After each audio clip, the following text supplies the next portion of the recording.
Hi all, Chef Noto here. I have a fantastic mise en place here for you today. It is one of my favorites, homemade pasta sauce. I say one because I have probably 12 different sauce recipes.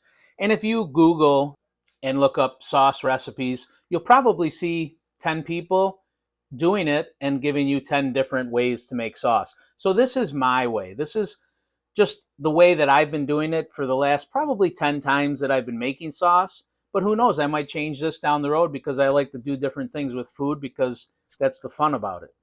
So if you want to take this recipe and artisan it up yourself, feel free. I'm happy that I was a part of it. So watch what I do here and do anything different that you want with these ingredients and add ingredients to it.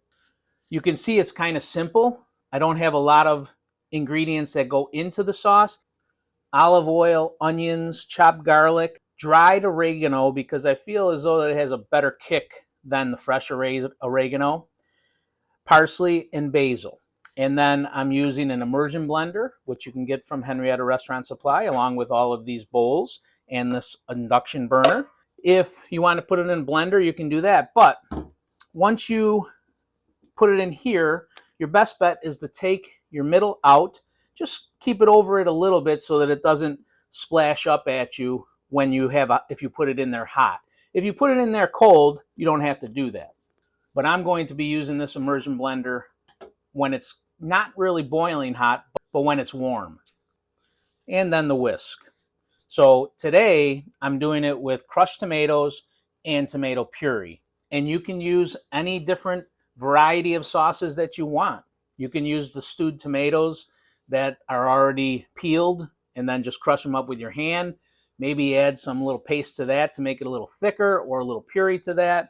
Otherwise, it'll be more of a marinara sauce. There's a lot of different ways to make pasta sauce.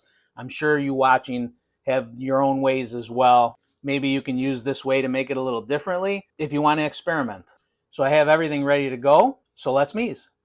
The first thing I do is put the oil and onions in, and I let that go for a little bit to soften the onions. And then I'm going to add the garlic and let the garlic cook a little bit, about 1 or 2 minutes. Then the oregano, the parsley, and the basil, and just marry them all together. And then right after that, pour your sauces in and use your immersion blender to smooth it all out. Get that garlic crushed and the basil and the parsley. Give it a nice whisk and let it simmer for a while. Here's the brand that I use, and here's the finished product. It was delicious.